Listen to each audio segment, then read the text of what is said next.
Custo de vida, emprego e desemprego, cesta básica, tarifas públicas, salário mínimo. Agora, na Brasil Atual, a análise do DIEESE. Nós vamos fazer contato agora com a supervisora de pesquisas do DIEESE, Patrícia Costa. Bom dia, Patrícia. Bom dia, tudo bem?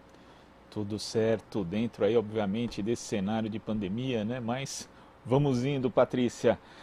Patrícia, os preços médios dos produtos da cesta básica caíram no mês passado em 13 das 17 capitais pesquisadas pelo DIEESE. No acumulado do ano, a situação é praticamente inversa, com alta em 14 municípios.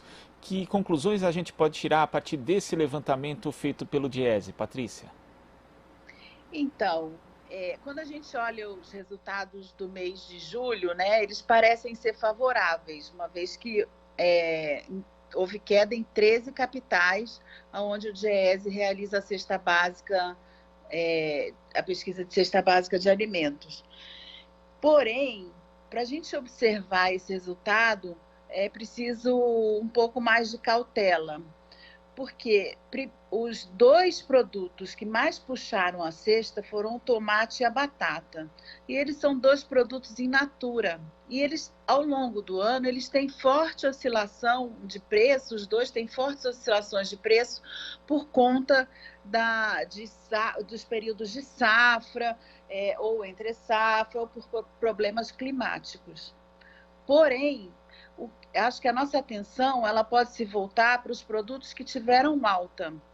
E aí sim, o leite, o arroz e a carne, que vem mostrando altas consecutivas ao longo do ano e que são 3 bens essenciais para as famílias brasileiras. Como você disse, né, no ano, 14 capitais tiveram alta. Mas se a gente olhar especificamente em São Paulo, o leite ele já subiu em 2020 20%, ou seja, ao longo de 7 meses, ele está muito acima da meta prevista de inflação. O feijão carioquinha, que entre junho e julho mostrou queda de preço, ele já subiu 16%. A farinha de trigo, 22%. O óleo de soja e café, 12%. E o arroz, 6%. Então, as famílias brasileiras elas vêm sentindo no bolso o aumento dos preços dos alimentos. A inflação que foi divulgada mensal pelo IBGE, ela é muito baixa. E aí a sensação que se tem é que não tem inflação. No entanto, quando você vai para o mercado, você vê que você está pagando muito mais caro e todo mês cada vez mais caro pelo alimento. Se a gente fizer uma comparação, o INPC entre junho e julho foi 0,42 e no ano ele acumula uma alta de 0,80 e a gente já falou aqui o leite 20% e o leite é um produto essencial. E a gente precisa entender que esse número de inflação que o IBGE divulga é um número que contém vários produtos, é uma grande média. E os aumentos dos itens básicos de alimentação, eles acabam diluídos com outras quedas de outros produtos, por exemplo, como eletrodomésticos, produtos que hoje estão sendo menos consumidos. Então, na média, fica muito baixa. No entanto, o bolso do brasileiro sente muito o aumento da inflação. E é por isso essa queixa geral de que a inflação não sobe, mas as pessoas estão pagando mais para comer.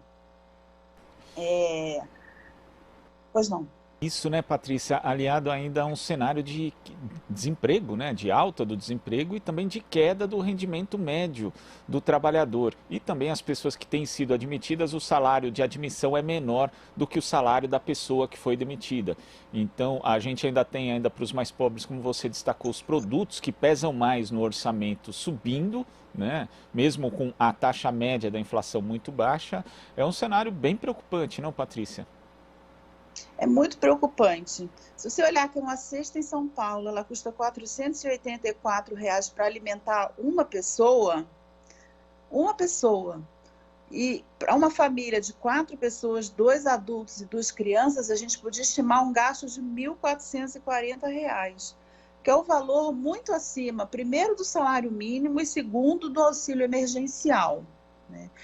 Para comprar a cesta, o trabalhador que ganha um salário mínimo, ele gasta metade do salário dele só para comprar a alimentação dele. E aí, com isso, o Diese estima um salário mínimo necessário para uma família de 4 pessoas no valor de R$ 4.400. Então, como você mesmo falou, numa situação de pandemia, onde você tem, desde abril, porque os dados da PNAD mostraram que mais de 8 milhões de pessoas perderam seus empregos e não tem perspectiva de volta a eles. Pensando que as pessoas perderam renda e os alimentos vão subindo, é uma situação que penaliza mais uma vez as pessoas, as famílias com menor renda, as pessoas que têm uma inserção mais vulnerável no mercado de trabalho. São elas que estão sendo penalizadas com esse aumento de alimentos básicos e essenciais. E para alterar esse cenário é preciso uma ação mais efetiva por parte do Estado, porque a economia sozinha não vai se recuperar. Não tem nenhuma perspectiva de que a economia possa se recuperar. A gente viveu, antes do período da pandemia, os anos de 2018, 2019, deixando a economia livre para ela agir, e nós não fomos a lugar nenhum. Pelo contrário, o cenário que se observou foi um aumento da informalidade, um aumento da precarização do trabalho, contratos intermitentes, inseguros para o trabalhador.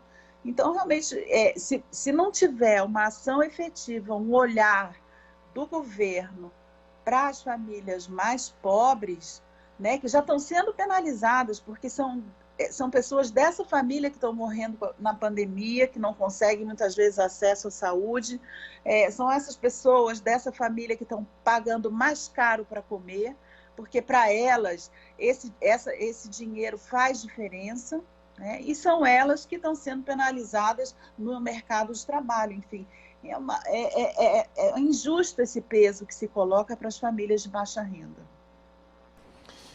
Tá certo, Patrícia, muito obrigado pela sua participação aqui no Jornal Brasil Atual e até a próxima. Até a próxima. Bom dia. Bom dia. Conversamos aqui com a supervisora de pesquisas do Diese, Patrícia Costa.